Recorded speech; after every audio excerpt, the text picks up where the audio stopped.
Jaipur road पोकीनाडी Balaji मंदिर परिसर में 3 दिवसीय श्री लक्ष्मी नारायण व खाटू श्याम मूर्ति प्राण प्रतिष्ठा महोत्सव के तहत गत रात्रि को भजन संध्या का आयोजन किया गया। भजन संध्या में भजन कलाकारों ने एक से बढ़कर एक भजनों की प्रस्तुति देकर भोर तक श्रद्धालुओं को बांधे रखा। भजन संध्या के दौरान खाटू श्याम के 56 भोग की अलौकिक झांकी सजाई गई तथा आज सुबह महा आरती कर 56 भोग लगाकर प्रसाद वितरित किया गया। इस दौरान बाबा श्याम की ज्योत भी जलाई गई जिसमें श्रद्धालुओं ने दर्शन किए। भजन संध्या की शुरुआत केकड़ी के भजन गायक ऋषभ मित्तल द्वारा गणेश वंदना के साथ की गई। इस मौके पर भजन गायक ऋषभ मित्तल ने राम आएंगे तो अंगना सजाऊंगी, दीप दिवाली से जलाऊंगी, जो राम को लाए हैं हम उसको लाएंगे, कीर्तन की है रात बाबा आज थाने आनो है प्रस्तुत किया। दिल्ली की भजन गायिका प्रिया व प्राची ठाकुर ने कब आएंगे मेरा सांवरिया सहित अनेक भजनों की प्रस्तुतियां देकर श्रद्धालुओं को मंत्र मुग्ध कर दिया। इस मौके पर श्रद्धालुओं ने जमकर भजनों पर नृत्य किया। वहीं मंगलवार को बालाजी मंदिर परिसर में श्री लक्ष्मी नारायण मंदिर व खाटू श्याम मंदिर प्राण प्रतिष्ठा महोत्सव के तहत विभिन्न धार्मिक आयोजन किए गए। मूर्ति प्राण प्रतिष्ठा महोत्सव के तहत मंगलवार को यज्ञाचार्य पंडित राधा शरण शर्मा के साथ मैं पंडित राधा शरण शर्मा, जो आपके यहाँ पे खाटू श्याम और लक्ष्मी नारायण जी की जो मूर्ति प्रतिष्ठा चल रही है उसके अंदर सबसे पहले क्या है कि मूर्तियों का अग्निस्तारण करके उनको शहद और घी मिला के उनका नेत्रों का आवरण यानी कि आंखों की पट्टी लगा के उनको संस्कार चालू होते हैं। फिर मूर्तियों को धान के अंदर यानी 7 प्रकार के धान्य गेहूँ वगैरह में धान्यादिवास करते हैं, फिर जलादिवास करते हैं। उसके बाद में इनका क्या होता है कि विभिन्न प्रकार की औषधियों से मूर्तियों का अभिषेक किया जाता है, जैसे जटामासी, बिल्वरस, दूध, दही, दधी, गौमूत्र, गोबर, पंचगव्य। इससे मूर्तियों का शुद्धिकरण होता है और मूर्तियों में एक तेज प्राप्त होता है जो कि प्रतिष्ठा के लिए तैयार होती है। उसके बाद में क्या होता है कि फिर धूपादिवास, फलादिवास फलों के अंदर रखा जाता है। उसके बाद पुष्पों के अंदर रखा जाता है, शर्करादिवास किया जाता है, घृतादिवास घृत लेपन करके उनको घृत के अंदर रखा जाता है। और उसके बाद मूर्तियों का सभी प्रकार के वास कराने के बाद दूसरे दिन जैसे 14 तारीख को हम लोग क्या मूर्तियों की प्राण प्रतिष्ठा करेंगे। उसके अंदर विभिन्न वेद की ऋचाओं मंत्रों के द्वारा एक एक अंगों में जैसे नाक है, कान है, आँख है, होठ है, बाल है, नाखून है, उन सब चीज़ों का उत्सर्जन यानी उस मूर्ति के अंदर उनके प्राण फूंकने की तैयारी और मूर्ति के अंदर अंगों का उत्पन्न होने का प्रादुर्भाव मंत्रों के साथ में तैयार किया जाता है। फिर उस मूर्ति में जागृति आने लगती है और उसके बाद में जब ये सब सारा कार्य हो जाता है तब इसके अंदर मूर्ति को स्थापित करके उसमें जीव यानी प्राण प्रतिष्ठा की जाती है। जीव स्थापना हृदय पे अंगूठा लगा के वेदोक्त मंत्रों के साथ में और प्रतिष्ठा का कार्यक्रम किया जाता है। इस प्रकार मूर्ति प्रतिष्ठा होने के बाद अनेक वैदिक मंत्रों के साथ मूर्ति प्रतिष्ठा होती है।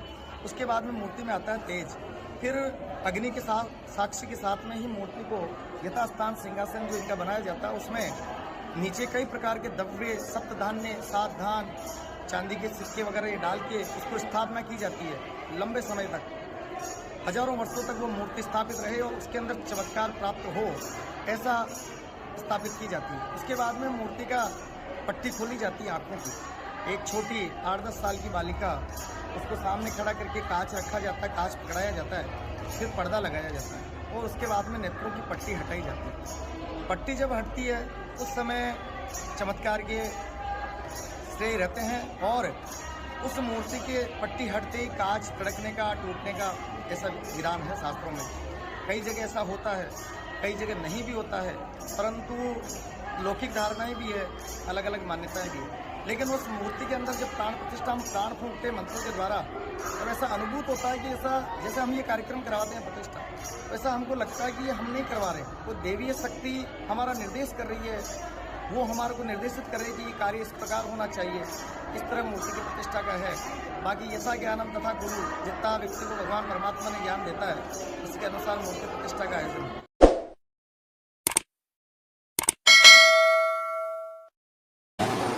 केकड़ी जिला कलेक्टर श्वेता चौहान ने मंगलवार को टाटोटी तहसील कार्यालय का निरीक्षण किया। राजस्व, भूमि रूपांतरण सहित अन्य प्रकरणों की जानकारी लेकर रिकॉर्ड का निरीक्षण किया गया। जिला कलेक्टर श्वेता चौहान ने बताया कि लंबित प्रकरण को शीघ्र निस्तारण के निर्देश दिए गए। निरीक्षण के दौरान तहसीलदार दिनेश यादव व अन्य कार्मिक मौजूद रहे।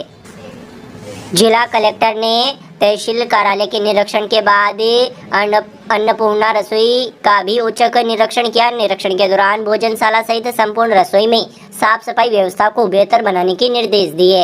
इस दौरान उन्होंने भोजन की गुणवत्ता जांची और रसोई संचालकों को निर्देश दिए कि रसोई में बन रहे भोजन की गुणवत्ता बेहतर रहे। कलेक्टर ने टोकन काउंटर पर रसोई के संपूर्ण सिस्टम की जांच की। संचालकों को निर्देश दिए कि राज्य सरकार के निर्देशानुसार निर्धारित मेन्यू के अनुरूप गुणवत्तापूर्ण भोजन उपलब्ध कराने एवं प्रत्येक लाभार्थी को निर्धारित मापदंड के अनुसार भोजन उपलब्ध कराए। जिला कलेक्टर चौहान ने ग्राम पंचायत गोला स्थित प्राथमिक स्वास्थ्य केंद्र का भी आकस्मिक निरीक्षण किया। उन्होंने सभी कक्षों में व्यवस्थाएं देखी। पंजीकरण, टीकाकरण, दवा वितरण, स्टोर, लेबर रूम, शौचालय सभी जगह जाकर निरीक्षण किया और साफ सफाई का विशेष ध्यान रखने के निर्देश दिए। प्रभारी को निर्देश दिए कि वह नियमित रूप से ध्यान रखकर व्यवस्था प्रकोष्ठ के तत्वाधान में मंगलवार को राजकीय महाविद्यालय केकड़ी में महिला जागरूकता प्रशिक्षण कार्यक्रम का शुभारंभ हुआ।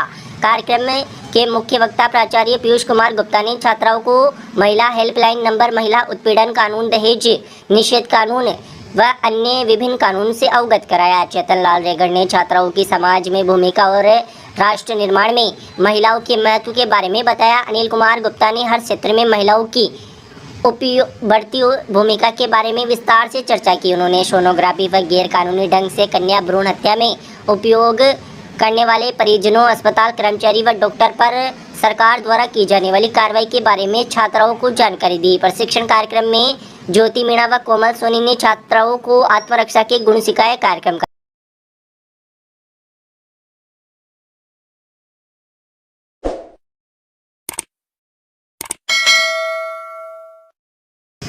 मुख्य निर्वाचन अधिकारी राजस्थान के निर्देशानुसार आगामी लोकसभा आम चुनाव 2024 की प्रारंभिक तैयारियों में मतदाता जागरूकता के लिए तहसील कार्यालय केकड़ी में ईवीएम मशीन के लिए स्थायी डेमोन्स्ट्रेशन सेंटर स्थापित किया गया। सहायक निर्वाचन रजिस्ट्रीकरण अधिकारी बंटी राजपूत ने बताया कि तहसील में आने वाले आमजन को ईवीएम मशीन की जानकारी दी जा रही है एवं अधिक से अधिक मतदान करने के लिए प्रेरित व जागरूक किया जा रहा है। स्थायी डेमोन्स्ट्रेशन सेंटर आदर्श आचार संहिता लागू होने तक प्रतिदिन